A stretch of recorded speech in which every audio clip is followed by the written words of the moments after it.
Hello and welcome back to the quarterfinals of the World Cup of Pokémon VGC, hosted by Victory Road and sponsored by Elgato. My name is Jamie Boyd. I'm going to be joined by Costa Dynamos, and we're going to be jumping into the third pairing of this top eight with Italy versus Switzerland.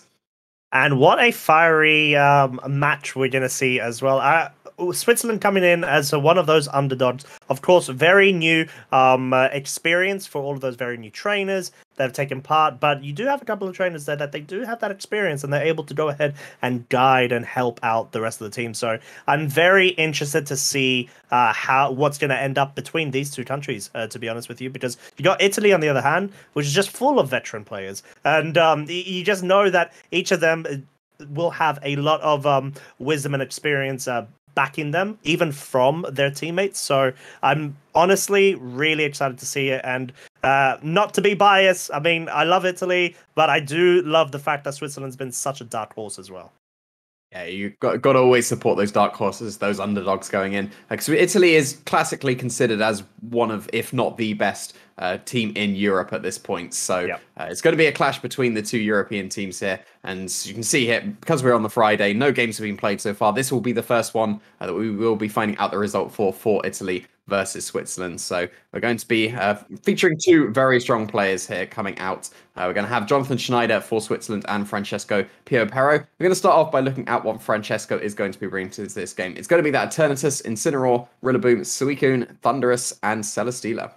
Yeah, so we're just talking about it right before, Jamie. Thundurus, not what you commonly see nowadays in Series 10. It does, of course, have the options to go for either Defiant or that Prankster ability, maybe to try to go ahead and threaten with any Eerie Impulses or even, heaven forbid, Thunder Waves, if they do land, of course. But it is a very interesting team structure here. You've got a lot of bulk on Francesco's side, and then you do have the pivotal Pokemon of that Incineroar, Rillaboom duo, and then the inner focus Suicune that could go ahead and try to get that pressure off when it comes to speed control on its side.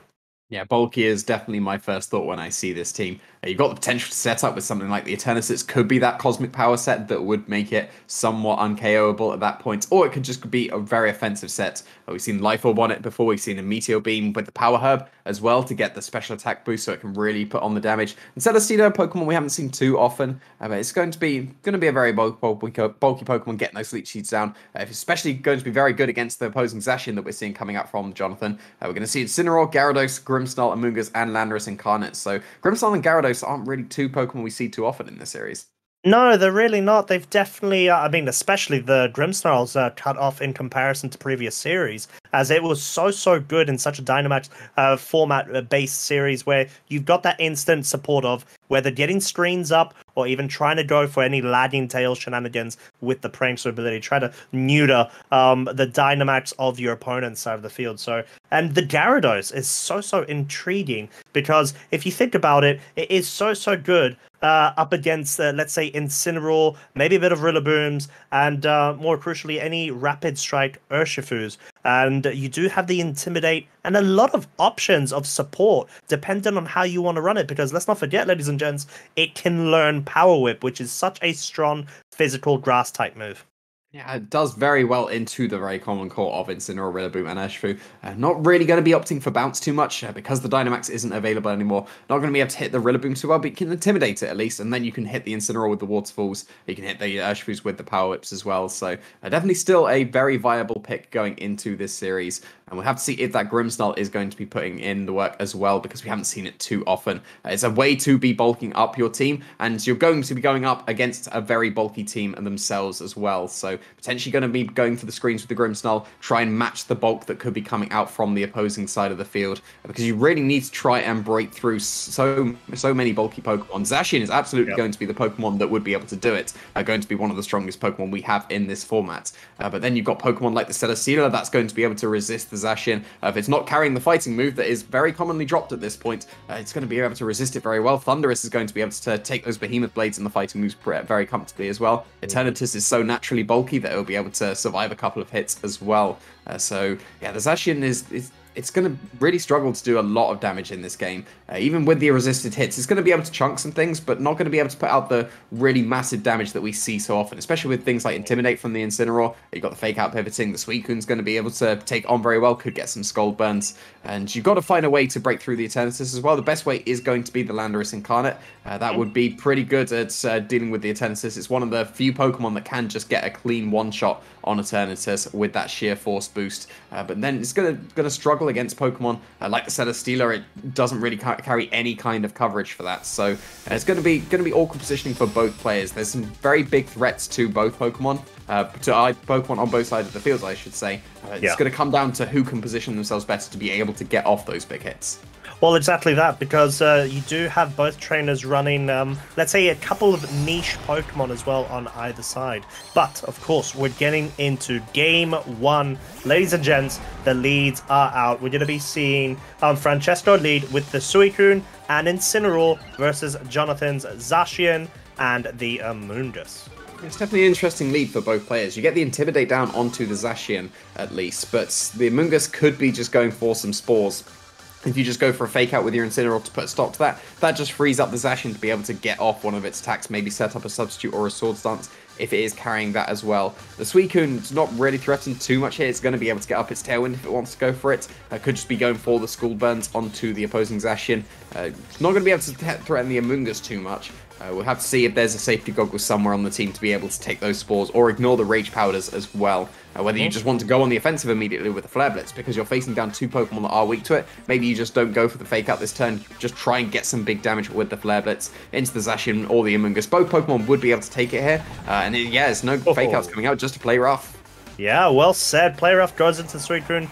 Doesn't quite bring it down to under half, but does so much damage. As the Tailwind is going to be coming out from the Suicune, it gets that speed control that it wants for the Landorus. If it is in the back, the Flare Blitz, not quite enough to pick up the KO there, but deals so much damage onto the Zacian, as we do see that Amoonguss go for the Grass Knot. It does reveal it, and it's not enough to go and pick up the KO on that Suicune. Put it in range of another play rough here at this point, but that Tailwind has been set up. You would assume that the Suicune is able to outspeed the Zacian at this point. Be close if the Incineroar is going to be able to outspeed in the Tailwind, depending on how both Pokemon are trained, depending on how bulky the Zacian would be trained as well. It's taken a lot of damage at this point. It's probably going to be in range of a Scald coming out from the Suicune, so maybe the Amoonguss does need to go for a Rage Powder at this point to keep the Zacian safe from that Suicune, but then it's not able to go for any of the Spores or Grass Knots to be able to do some good damage as well, because that is very good damage down into the Suicune from such a supporter Pokemon in the Amoonguss. But you definitely need to be keeping your Zacian safe here because it isn't in KO range of most things at this point. It's still going to be one of the best ways of breaking through the Eternatus. The Suicune is not going on the offensive here, it's instead switching out into the Celesteela. Ooh, Celesteela, very interesting bring here. I think you mentioned it, Jamie, as well. It is very good up against this Zacian here, acting such as such a great defensive barrier to it. As we do see the Rage Powder coming up from the Amoonguss, it will be redirecting that parting shot from the Incineroar into itself. Of course, we are going to be seeing Incineroar having the option to go for either Suicune or Eternatus here. It does opt to go for the Suicune, maybe wanting to just go ahead and slow down Jonathan's play, wants to guarantee that this Eternatus does not fall victim to any sort of unnecessary damage, as we do see the close combat coming out from the Zacian, does pick up Suicune, but then again, Francesco doesn't mind Suicune going down right now, as they're going to be able to bring either Incineroar or the Eternatus straight in. Yeah, we did see the Incineroar did move first before that Zacian in the Tailwind, so quite a speedy Incineroar, quite a slow Zacian to be able to allow that Incineroar to be able to outspeed. And the Celesteela is pretty much in the position it wants to be in. If you can manage to pick up a knockout on that Amoonguss with a combination of a Flare Blitz, maybe a Heavy Slam coming out from the Celesteela, that should be enough without an Occa Berry on that Amoonguss. And then you'll just be able to get those Beast Boosts going. Depending on who's going to be outspeeding who, it would matter for that potential Beast Boost. If the Incineroar outspeeds, you're probably not going to be able to pick up the knockout on the Amoonguss with the Flare Blitz initially, so you could get the knockout with the Heavy Slam after that as well. You could just be going for some Leech Seeds into the Zacian. It's still very heavy compared to the Celesteela. You know, Heavy Slams aren't going to be doing very much damage. It might even not be able to pick up the knockout on the Zacian at this point if you do go for it. Maybe you do need to go for a Flare Blitz into the Zacian just to guarantee that knockout and effectively force the Rage Powder coming out from the Amoonguss. Because if you're not going for the Rage Powder, you would would be losing your Zacian. You're not going to be using it this turn at least, because it is switching into the Incineroar. Yeah, so Incineroar being able to come onto the field now does mean Celesteela, if it does try to opt to go for any sort of heavy slam into that slot, it will not be able to deal much damage at all. It does have Fake Out for the following turn, but no, Celesteela opted to go for the substitute here. A very nice play from Francesco makes certain that it does not fall victim to any sort of spores here, as it will be completely nullified. But the Flare Blitz goes into the Amoonguss. We do see that Otterberry reveal from Jonathan's Amoonguss will be able to halve that damage. And there it is, Jamie. The Spore trying to target the Celesteela, but failing in consequence of that substitute. Yeah, that's exactly what Substitute is designed to do, be able to block those spores. Not a very common move on Celesteela's, at least in this series. It was a very common move back when Celesteela was first introduced, but you more often opt for Wide Guard on Celesteela because that is such a good move into this format with so many strong restricted Pokemon going for those spread moves. Most likely still going to be carrying the Leech Seed, so there may not be space for Wide Guard on the Celesteela if you do have the Substitute instead. You've got to have at least some kind of offensive move, most likely going to be the Heavy Slam. It'd still get intimidated on before it got that Substitute up, so it won't be doing as much damage with its Heavy Slams at this point, but still could be doing some very good damage to this Landorus.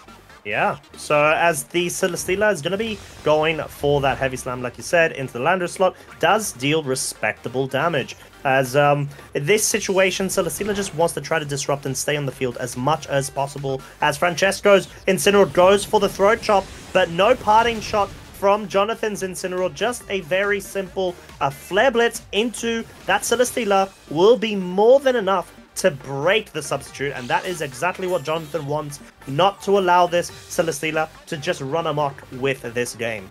It really could at this point. It seems like the Incineroar is the only thing that can hit the Celesteela for good damage. A close combat would still do okay damage from coming out from the Zacian, but Landorus is not going to be able to touch the Celesteela at all. Amoonguss is going to be able to spore it at least, but not when it's got the substitute up. So yeah, the Celesteela seems to be a very strong pick going into this game. If you can just take care of that Incineroar on Jonathan's side of the field, that's really going to be the only way to break through it at this point. Still got a bit of pivoting to go around. So the Celesteela and Incineroar aren't going to be able to do too much to the opposing Incineroar. You do probably want to be getting the Eternatus to hit the field at some point, assuming that that was brought by Francesco, because that would be able to do some very good damage to the opposing Incineroar. You've lost the Suicune at this point. That would be able to get some good damage going with the scores coming out. But yeah, they're going to be just protecting the Landorus instead here. Yeah, Jonathan playing to their strategy, of course, waiting for the Tailwind to expire on Francesco's side, as the Celesteela does opt to go for that Leech Seed into the Incineroar. Makes a lot of sense. Very safe. You will be able to gain that residual HP recovery over time, as the Incineroar from Jonathan's side goes for the Flare Blitz. Not quite enough to pick up the KO, but quite enough to disrupt with that burn, completely nullifying the leftovers recovery from Francesco's Celesteela. But thankfully for that Celesteela, there is that Leech Seed that was very crucial in connecting with. It's going to recover the Celesteela to a reasonable amount of health. It'd still be able to survive anything coming out from the Landorus at this point. But yeah, you needed to land that Flare Blitz into the Celesteela, because that's the only real way of doing good damage to it at this point. Should be in range of a close combat when the Zacian hits the field once again.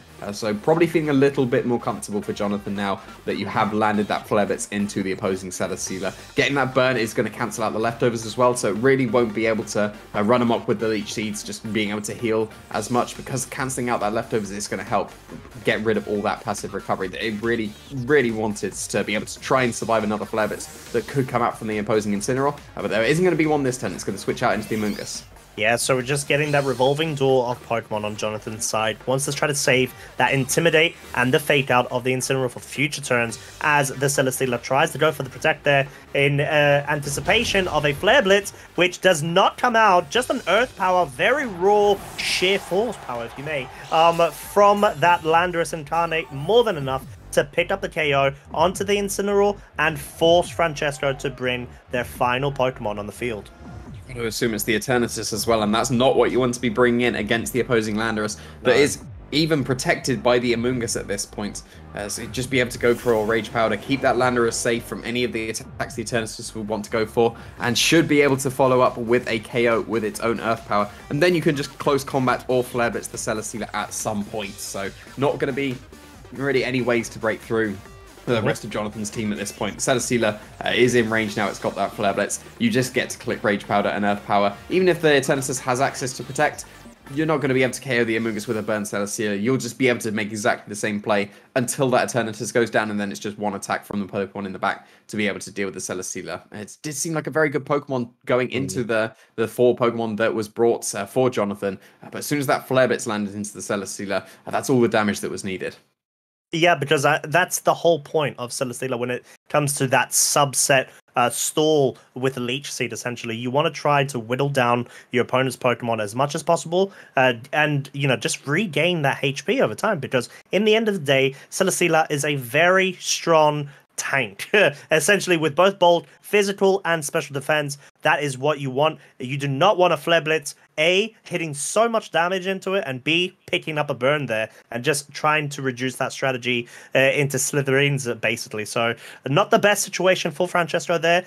Very good over on his opponent's side of the field, but of course, we're going to see how both trainers are going to try to adapt to this game too. Yeah, the Celesteela is still a very good bring into this game, but you've got to be able to take care of the Incineroar. That's really the main Pokemon that can deal with it at this point. Gyarados could do okay against it, and so can the Zacian, because it does have access to the close combat. That would still be able to do a very good chunk. But you need to be able to threaten the knockout on the Incineroar at some point. Your own Celesteela is not going to be able to do it. Incineroar is going to be able to intimidate it, but still not threaten it. It will still be able to get those Flare Blitzes off.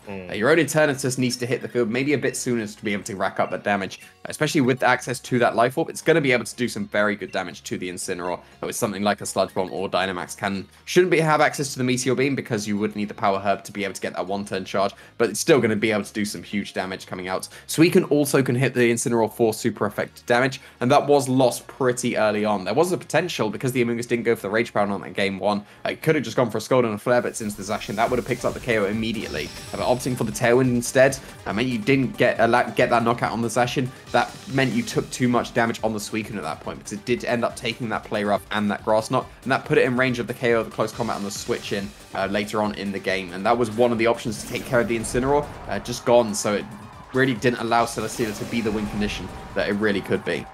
Exactly that, as we are going to be seeing an adaptation. Jonathan bringing the Landorus Incarnate and Incineroar on their side of the field versus Francesco's solid yet steady Suicune and Incineroar as a lead.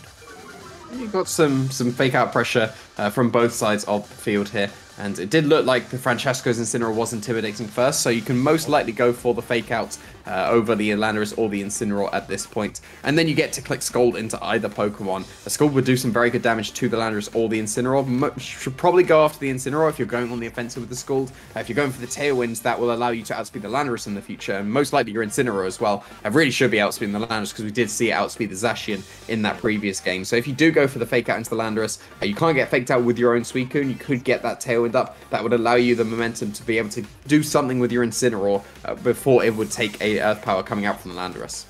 As we are going to be seeing that Landorus switching out now for the Zacian might be a bit risky if there's any sort of road Scald coming out from this Suicune, just wanting to try to target down that slot, maybe not allow any sort of substitute to come out, but no, we just see the fake out from Francesco's Incineroar and the simple Tailwind setup. So very simple but very solid nevertheless, as we are going to be seeing Jonathan's Incineroar going for a parting shot onto its nemesis on the other side of the field, getting that pivot action going. So Jonathan will be able to go ahead and bring a fresh Pokemon in anticipation to maybe try to get rid of any sort of pressure, but more importantly, to stall out this Tailwind. As we do see, it's the Amoonguss.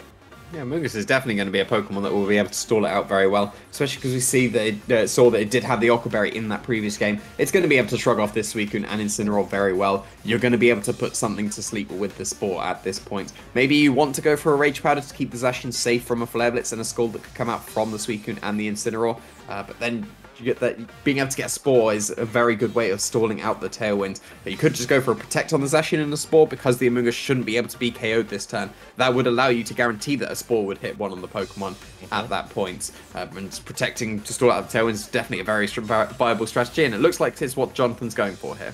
Yeah, makes a lot of sense. The Zacian does go for the Protect. It will be able to protect itself from, I think that may have even been a Hydro Pump from the Suicune there. But the Spore does come out, and we do see that the Incineroar is safety goggles.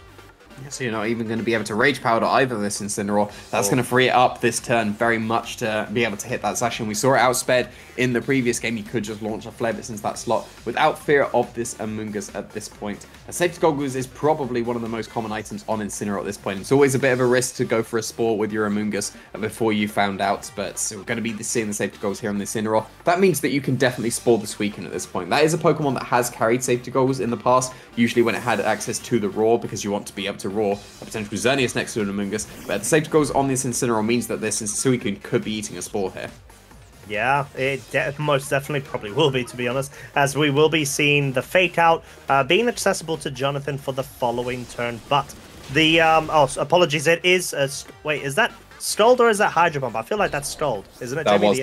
Yes, that was Scald. There was Scald. Okay, cool. So we do see, of course, the Scald dealing very good damage there onto the Incineroar, and the follow-up of the Parting Shot will allow Francesco now to bring in the Celesteela in anticipation and to try to force a situation out of this situation, essentially, because Celesteela right now is in a position where it just wants to go and get things set up, as we do actually see the Amoonguss going last there, going for the Grass Knot and dealing respectable damage onto that Suicune too. It doesn't seem to be going for the Spores into the Suicune. You did see the Safety Goggles on the Incineroar. That could have been a free Spore into that Suicune slot, but just opting for the damage instead.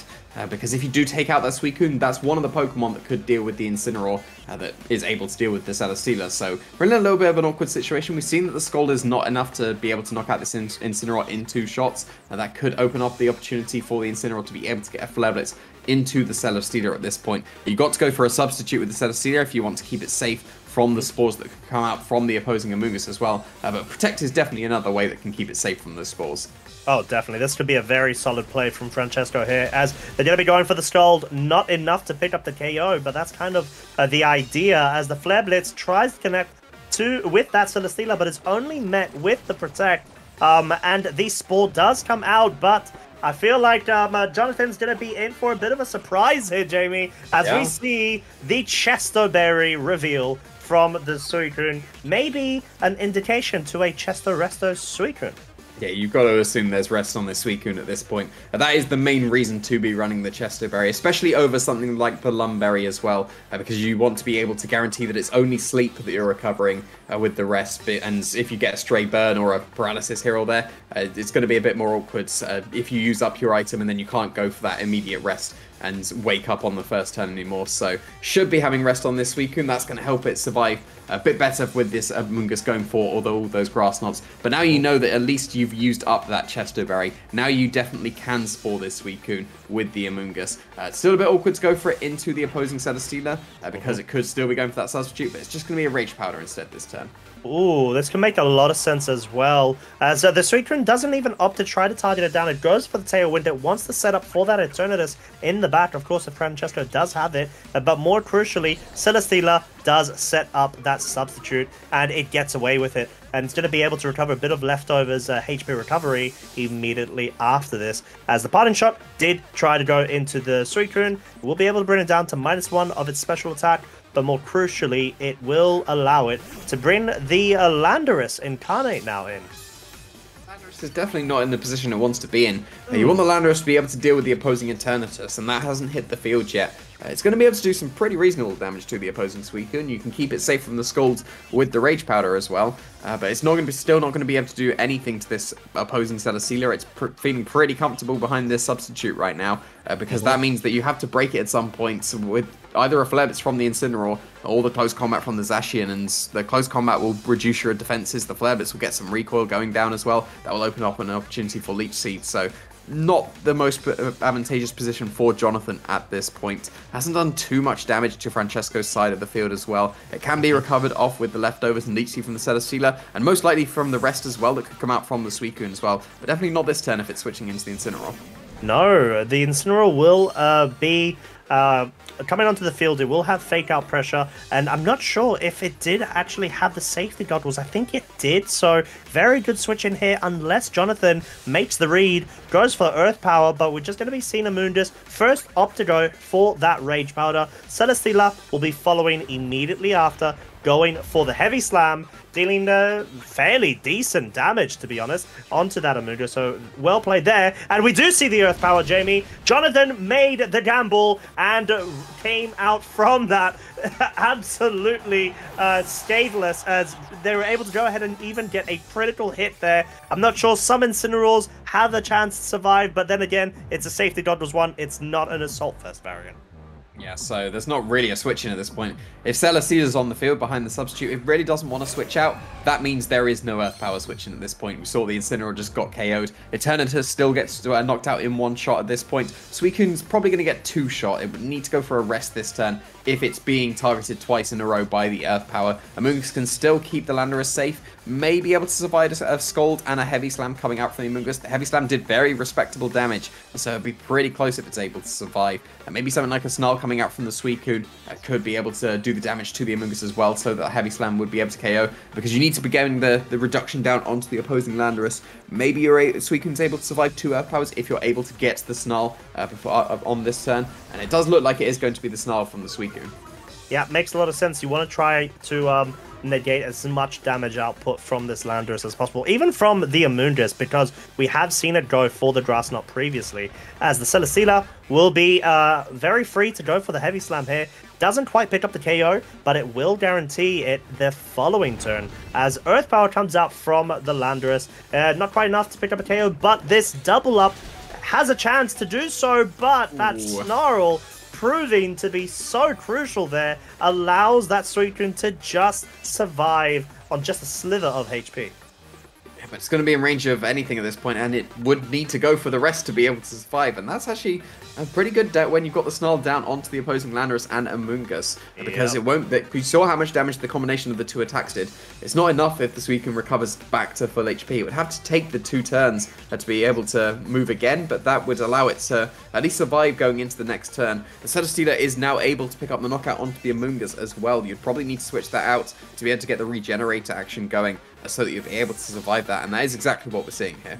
Exactly, but the thing is, it is very readable. But then again, Francesco has nothing to lose just for going for another Heavy Slam. And like you said, Jamie, this is the perfect situation to go for that rest, which, of course, we finally get it revealed on the Suicune. Is going to be able to go ahead and recover straight up to full HP. It does have the status of sleep, but given that was rest, it only has 2 turns of guaranteed sleep, and then it immediately wakes up. And we see the Celesteela absolutely benefiting right there, going for the read, saying, I know you're going to switch out the Amoonguss. I might as well get a Leech Seed off, get a bit more recovery, but just be an absolute nuisance to any switch-ins. Yeah, catching that Zacian is very nice for Francesco here. Celesteela's going to be back up to full HP at this point with that Leech Seed and Leftovers recovery. But the Suicune, it took some pretty reasonable damage still from that -1 Earth Power. The combination of Play Rough and Earth Power should still be picking up the knockout on this Suicune, because there's no more Intimidate that could come out for Francesco. And if you switch into the Eternatus, that will still be KO'd to that combination. The Heavy Slam's not going to do too much damage to the opposing Zacian, because Zacian is so heavy. It's a very, very weak Heavy Slam. It's not going to do enough damage at all. So that really just allows the Zacian and the Landorus to just double target straight down into the Suicune. Ooh, Play Rough comes out. Not quite enough to pick up the KO, but like you said, Jamie, the double up is indeed enough. So the Celesteela will now be left to its own devices up until its final partner in crime comes onto the field, as we are going to be seeing it go for the Heavy Slam, and that is very pitiful damage indeed. I guess in this situation, if you're Celesteela, all you want to do is just try to guarantee a bit of HP and whittle down that Zacian as much as possible, whilst maybe covering for any sort of Amoonguss switch in there too. We're so used to Celesteela just being so heavy, one of the heaviest Pokemon there is in the game. The Heavy Slam is always pretty much always going to be maximum power, but you don't expect Zacian to be as heavy as it is. So Heavy Slam is very weak going into the Zacian and not able to do much damage. You're going to have to rely on the Leech Seed to be able to defeat it, which is definitely very viable at this point. You got the Zacian near to half health at this point, and your Celesteela's behind the substitute still at full health. But Eternatus is hitting in the field now. The Zacian is probably going to be in range of a flamethrower. Landorus should be able to survive a Dynamax Cannon coming out from the Eternatus as well. If you're able to get the double target into the opposing Eternatus with the Earth Power and the Behemoth Blade, that should pick up the knockout, but not this turn if it's going to be going for the Protect. No, and it makes a lot of sense, as the Behemoth Blade did try to go and target into it there. And as well as the Earth Power, to be honest. So in this situation, Francesco knows that their win con is this Celesteela. They need to try to whittle down Jonathan's Pokemon as much as possible. That was really good damage onto the Landers there, guaranteeing a 2-hit KO, whilst also whittling this Zacian's HP down slowly yet surely. But what we do have to remember is the fact that Jonathan does still have all 4 of their Pokemon. They do, but they're pretty damaged at this point. The Amoonguss would still probably be in the yellow, even with that regenerator action. But a really strong Heavy Slam coming out. That puts the Landorus in range of the Dynamax Cannon. So this Behemoth Blade really needs to deal with this Eternatus on this turn. Otherwise, it's free to KO the Landorus. Yeah, it does a lot of damage, but not enough to pick up a KO as this Dynamax Cannon comes out with its atrocious roar of pure power, targets the Landorus, picks up that KO, of course. It was never going to survive that, especially as that Eternatus is powered by the Life Orb. But this allows Celesteela to go for its 3rd Heavy Slam in a row onto one of Jonathan's Pokemon, in this case, the Zacian. And in this scenario, the Zacian really doesn't want to stay in and just lose the Leech Seed, but Francesco is doing very well in putting the pressure on. So maybe Jonathan might anticipate the Eternatus to go for Protect, but I'm not sure if Francesco might try to make a read here. Man, Incineroar, I forgot there was at such low health as well. That's in range of Heavy Slam for sure, especially because you can't Intimidate because the substitute is up as well. Zacian should be able to survive one more round of Leech Seed. Looking pretty close, but should be able to survive. But yeah, the substitute is really, really clutch for the Celesteela here, because you need to go for either the close combat to be able to KO it, that's not dealing with the Eternatus this turn with the Behemoth Blade, or Flare Blitz, and Flare Blitz might even be enough recoil at that point, even just from a substitute, to be able to KO the Incineroar. So yeah, it's an incredibly awkward position for Jonathan going into this turn. And yeah, close combat is the move of choice to try and break that substitute from the Celesteela, but it wouldn't be surprised if we just see the Eternatus follow up and KO the Incineroar here. And we see another Bruto Colpo coming out. It will be picking up the substitute there, being able to knock it out there. But more crucially, the Flamethrower is the choice of move here. The Eternatus does not try to focus down on that Incineroar. Does, of course, pick up a KO onto Zacian, but this Incineroar will now be threatening with a Flare Blitz if it can outspeed, which, of course, it cannot, because the Heavy Slam comes out first, absolutely knocks the Incineroar out of this game game 2, whilst getting that beast boost for itself. So in this scenario, Jamie, I think it's just GG and well played to Francesco. I mean, I don't really believe in this Amoonguss to be able to pull it back at this point. Be able to deal with a Life Orb Eternatus and a substitute Celesteela. Yeah, Amoonguss is not the Pokemon to be able to do that. At least we get to find out what kind of beast boost the Celesteela is going to be. I'm pretty sure that was the defense boost that I saw coming out from the Celesteela. That's going to be very good for dealing with the Zacian as well, because it's not having access to the Sacred Sword. It did have the close combat as well. And Incineroar is still the main way to be able to deal with the Celesteela. If you can get a defense beast boost, it can shrug off some of the Flare Blitzes coming out from the Incineroar a bit better. May even be able to 1v1 at that point with the combination of Leech Seed leftovers and substitutes. So you do have to be very careful with that Celesteela. It got that substitute up somewhat early, and it kept it pretty much the entire game until the final turn before the forfeit. So you do need to be finding a way through that Celesteela. That's got to be the Incineroar or the Zacian, because those are the only two Pokemon that can really do the damage, because you're leaving the Gyarados on the bench at this point. It probably still shouldn't be brought to this game and not into an Eternatus. So you do still need to rely on the Incineroar and the Zacian, and they got too heavily damaged in that game. The Incineroar, when it came in to be able to try and get a Flare Blitz into the opposing Celesteela, it was in range of a Heavy Slam at that point, and because the Celesteela outsped, Incineroar is no longer an option to be able to deal with Celesteela. So you do need to be keeping in mind the HP on both the Zacian and the Incineroar. While the Celesteela is still around at that point, you need to be able to get the Flare Blitz into it. You need to be able to break the substitutes or do some good damage with the close combats as well. So it's going to be down to Jonathan to try and make sure that the answers to the Celesteela are kept safe. Not allow any just free substitutes for the Celesteela. Try and break the substitute as quickly as possible if it does get set up. But the Pokemon around the Celesteela are very good for enabling that. You've got the Tailwind set up from the Suicune.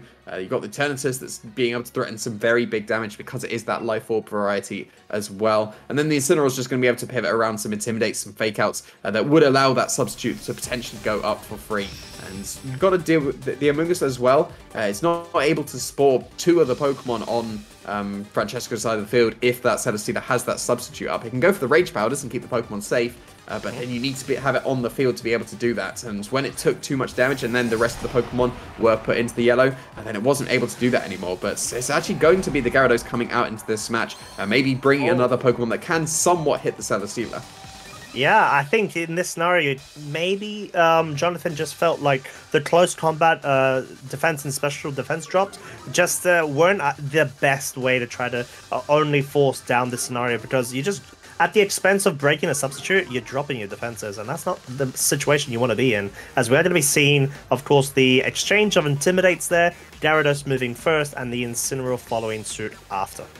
Yeah, Incineroar's Intimidate is definitely more impactful going into the Gyarados and the Zacian. The Gyarados, it's still pretty reasonable against what it's facing down at the moment. It's definitely not very good against the opposing Eternatus, but actually if the same 4 Pokemon were brought, it's pretty reasonable against 3 of them at least. You can get Power Whip into the Suicune for some reasonable damage, maybe not when it's been intimidated by the Incineroar, but you can get some very good, very nice chunk of damage into the opposing Incineroar with something like a Waterfall as well. You can just be pivoting it around to try and get rid of those attack drops from the Intimidate. You can land some Intimidates onto the opposing Celesteela. You can weaken down the Heavy Slams if you manage to catch it before the substitute. Maybe it's going to be hitting the field now, because that's one way to avoid the Intimidate, and just switch it in after the Gyarados is already on the field. I mean, it makes a lot of sense, because what's going to really threaten it down right now in this scenario, as we are going to be seeing a miss there. I'm not sure what is exactly happened, but from the Zacian, we do see the Power Whip coming out from the Gyarados, does connect onto the Suicune there, deals good damage, but we have to remember the Intimidate was able to reduce that damage output, while Suicune was able to go ahead and get that Tailwind, and I believe that was a play rough miss, Jamie. Yeah, that would have been a play rough miss into the Suicune.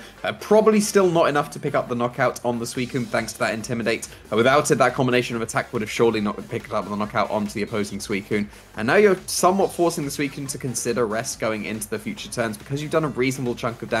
You can still do a nice chunk with the play roughs and the power-ups that can still come out. But this is another potential to go for a substitute with the Celesteela, because you've got the Intimidate down onto the Zacian. You could potentially switch in your Intimidate for the Suicune as well. That could allow it to allow attacks coming out from the Zacian. It would surely allow it to survive a Waterfall coming out from the Gyarados and keep that substitute intact. But no switch-ins here, just trying to get some burns with that Scald. I mean, that's a strategy, and it more often than not does actually turn out to be the case, as we're going to be seeing the Leech Seed successfully connect onto the Gyarados there. So maybe trying to cover for any sort of switch-ins there, as the Behemoth Blade comes out from this Zacian onto the Celesteela, and you see the fact that it just doesn't deal the amount of damage it would honestly like to, but it does follow up from Jonathan's side with the Waterfall. So just trying to get the engine going and whittling this Celesteela down as much as possible from the get-go, but the fact that the Leech Seed is on play right now forces Jonathan to potentially either switch Gyarados out or just stay in and allow it to get another Leech Seed off. Yeah, that was way less damage than I expected from the close combat. That was only a neutral at that point, and able to shrug it off. Maybe even the substitute that could be set up from the Celesteela is able to shrug off that attack as well. It definitely would be able to if you switch into the Incineroar, and then you'd be able to get your substitute up pretty freely. You could just be going for another Leech Seed into the Zacian as well, because then you're getting double the healing with the Leech Seeds, and then you'll be able to recover up to pretty healthy amount of HP, and you're not going to be taking too much damage with this Intimidate that is hitting the field. No, exactly that. As I think Francesco is just working and whittling away at Jonathan's Pokemon as best as possible, and they're doing a very good job about it as well. As Jonathan, on their side of the field, they're going to be switching out the one Intimidate user for the other. Incineroar is now on the field, and it will be able to try to threaten with Fake Out Pressure the following turn, but I do believe we have seen Francesco's Incineroar move first previously. And Celesteela doing what a stall Celesteela always does, goes for the Leech Seed, and even though it does take a close combat straight to the face, it will be able to recover very valuable HP there. You got to assume the Zacian is switching out this turn. It's been intimidated twice at this point. It's got its defense drops and it's been leech seeded. So this is not the position the Zacian would want to be in. You've got a reasonable chunk of damage onto the Celesteela. Maybe in range of a flare that's coming out from the Incineroar because it didn't get intimidated on the switch in. The Incineroar on Francesco's side did switch in first. But then you could just be going for the fake out with the Incineroar on Francesco's side of the field to put a stop to that. That would allow the Celesteela to pretty much set up a very free substitute at this point. If you do go for fake out into the Incineroar, you've got to assume the Zacian has to switch out at this point. That would be a substitute that the Celesteela could set up. You could also go for a Leech Seed into that Zacian, try and catch the whatever is going to be switching in with the Leech Seed. Could go for Leech Seed into the opposing Incineroar and start chipping away at that, because if you get any chip onto the Incineroar, it puts it closer and closer into range of the Skulls and the Eternatus that could be attacking that Incineroar in the future.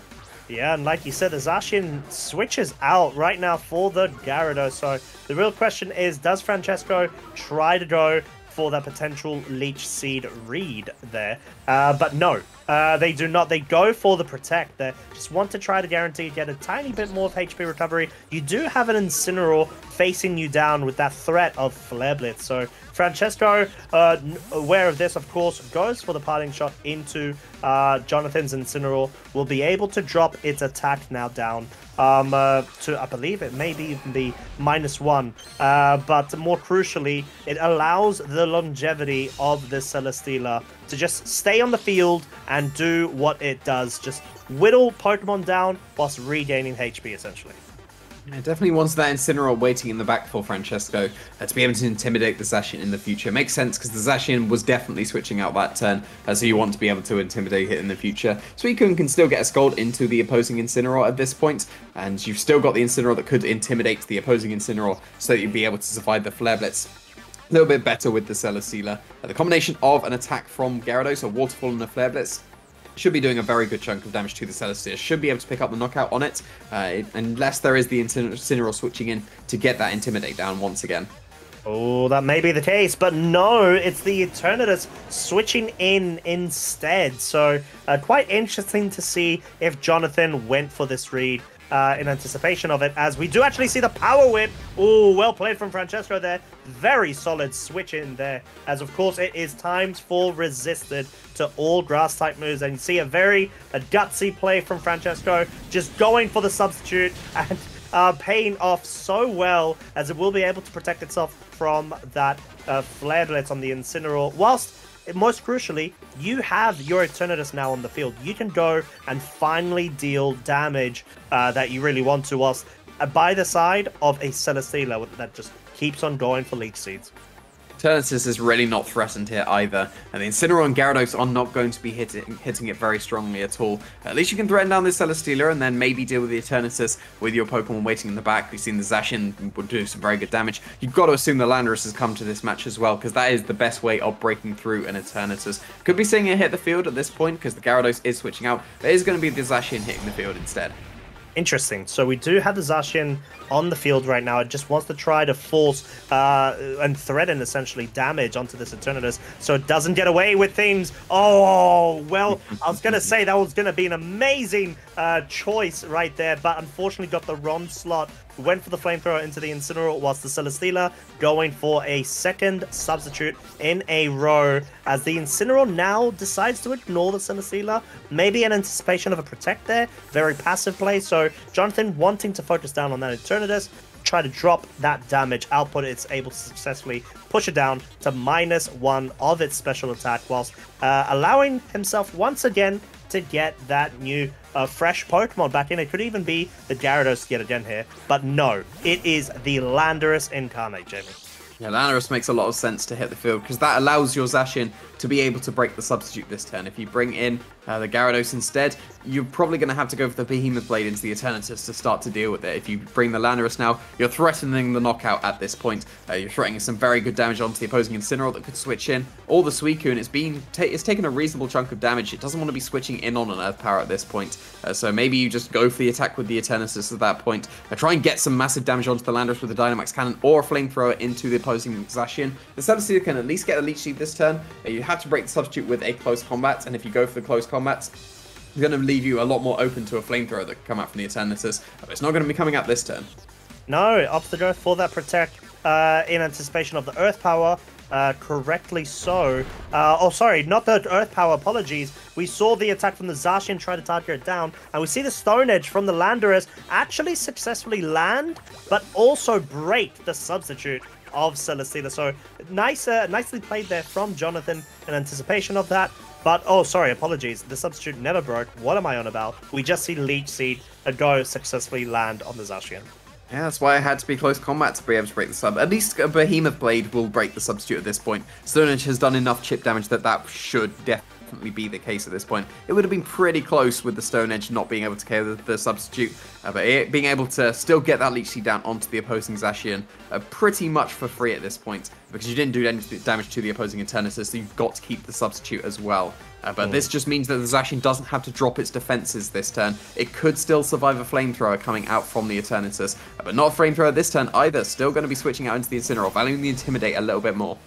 Yeah, definitely so, as of course the Celesteela at this point, it just wants to try to gain its HP back as much as possible whilst having that disruption on the field, being that Fake Out. But no, Protect from the Celesteela right now. We do see the Behemoth Blade come out from the Zacian, tries to target down what was previously the Eternatus, which is now that Incineroar is going to be able to take it quite well, even though there's another Bruto Colpo in combination with the Earth Power, more than enough to pick up the KO. Absolutely knocks out that Incineroar from this third and final game, but Celesteela is still there with the Leech Seed pressure, keeps on connecting, has not missed any sort of Leech Seed the past 3 games up until this point, and this is what Celesteela wants. It is regaining all of the HP at the cost of the HP of its opponent's Pokemon.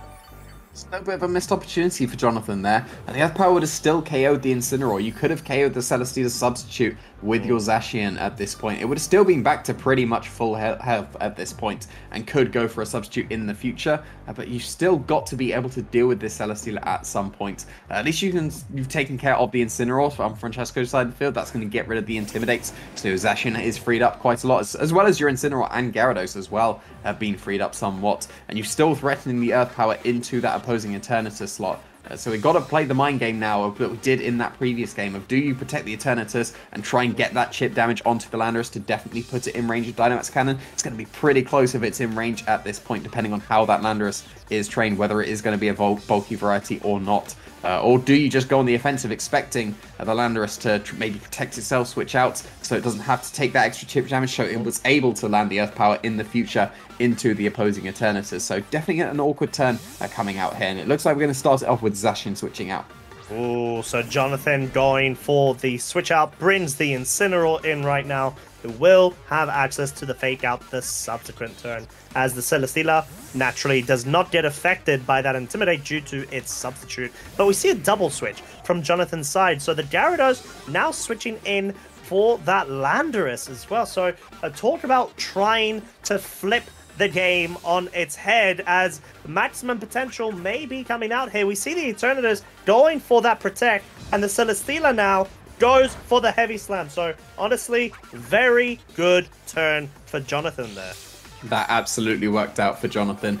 You've got the Gyarados and the Incineroar that should be able to survive anything the Eternatus throws at it. Definitely whatever the Celesteela throws at it. You'd have to take a turn going for the Leech Seed to start getting that residual damage. You saw how much the Heavy Slam did. It just didn't. So you can just go for a Waterfall and a Flare Blitz to be able to KO this Celesteela at this point. Maybe that's going to be going for the Protect, because you're not threatening the Eternatus at all with the Gyarados and the Incineroar. This is definitely going to be trying to threaten down the Celesteela. You burn the Protect on the Eternatus, and so you can go for a Fake Out into that slot. Maybe just go for the Fake Out and the Waterfall instead. But everything's going the offensive here. There's no Protects coming out. Oh, Dynamax Cannon goes into the Incineroar slot, and it picks up the KO. Thanks to that Life Orb additionally boosting the damage offense from that Eternatus is so good in that scenario. And we get a reveal of Icy Wind from the Gyarados. I do really like that move on Gyarados. Enough to pick up the substitute KO there, so being able to knock it off whilst dropping the Eternatus's speed is very nice. And finally, whether that be... I'm only thinking about the odds of RNG, of course, Jamie. We see Leech Seed actually evading the Gyarados. I'm thinking about you cursing the next Leech Seed Costa. So, yeah, we've managed to break the substitute at least. So, maybe the Zacian and the Gyarados can do something to the Celesteela. Not bringing in the Landorus. Could have threatened down this Eternatus with an Earth Power, especially because it's taken an Icy Wind at this point. The Landorus would definitely outspeed the Eternatus and get that Earth Power KO.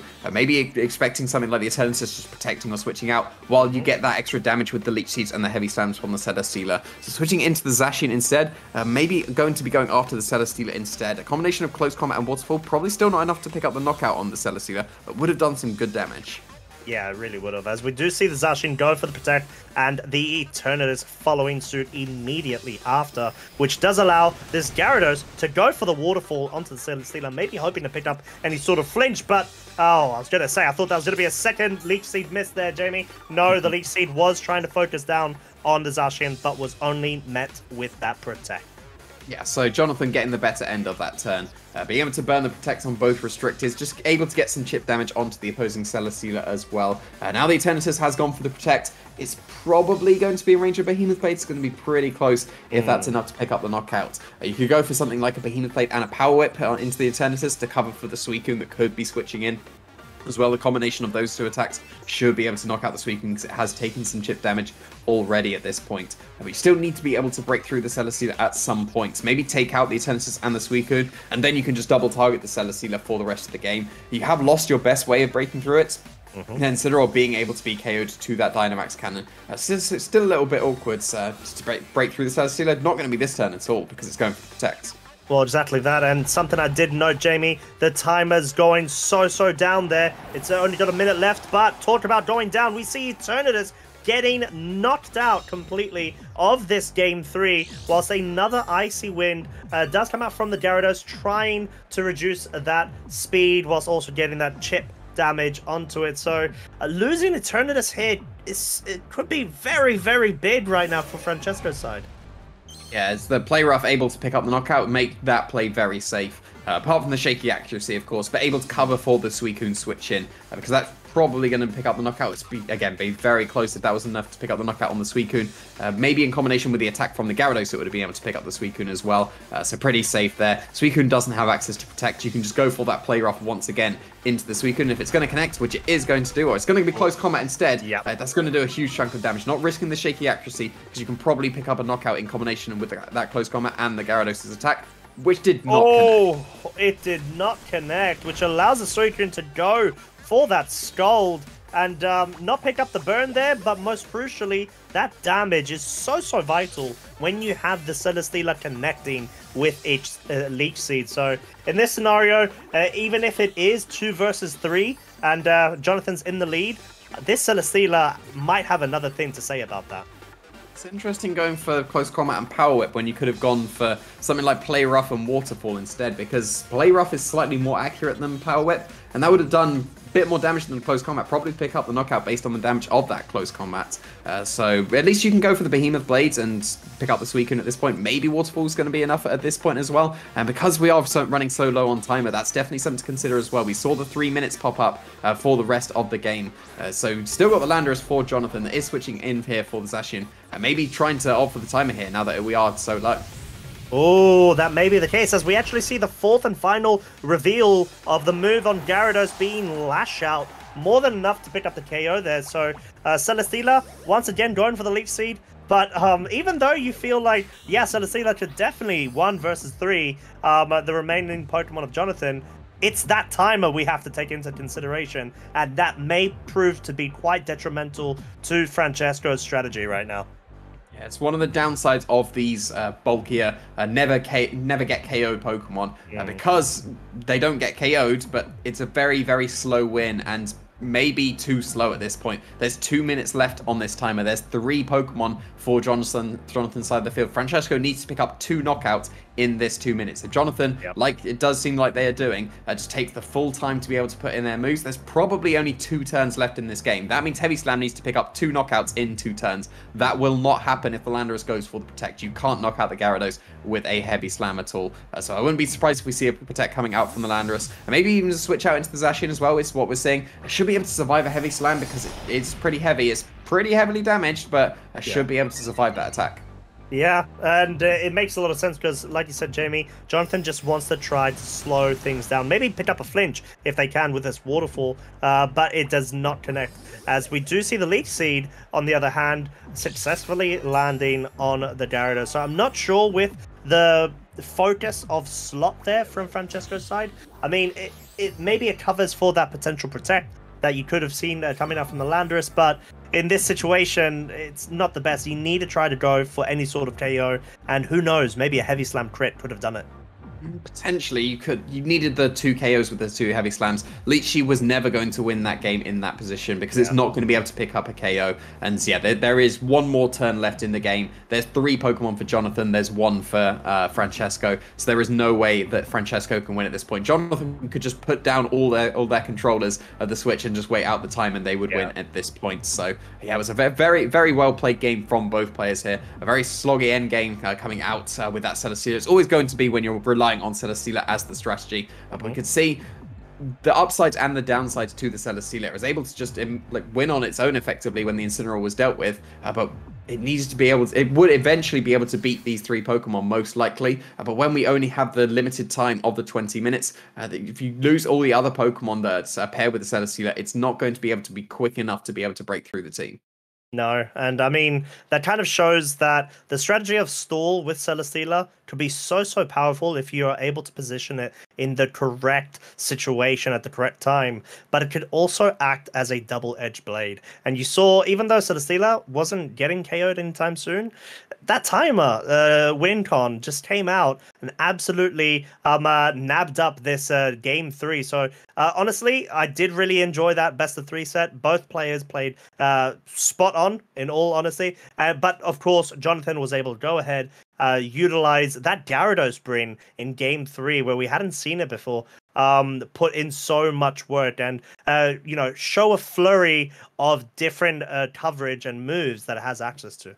Yeah, it was actually a very good bring in that game 3, and not so good against the Eternatus, but good against the other 3 Pokemon that were brought. And that was the important part. You've got the Zacian and the Landorus to be able to deal with the Eternatus, so you can bring the Gyarados to be able to deal with the rest of the Pokemon. And it was able to do some pretty reasonable damage to the Celesteela, not just relying on the Zacian and the Incineroar to be able to do the damage. The Gyarados was able to do it as well. Still not enough to be able to break through the Celesteela eventually, but the Celesteela too slow to be able to win that end game. Something like the Body Press Iron Defense with the stall kind of that's kind of strategy, that's able to still do very respectable damage because you're increasing the damage of Body Press, but Celesteela doesn't have access to that. It's just a very, very slow win, but just far too slow for this game. And Switzerland are going to take the first match against Italy, so they have taken the lead.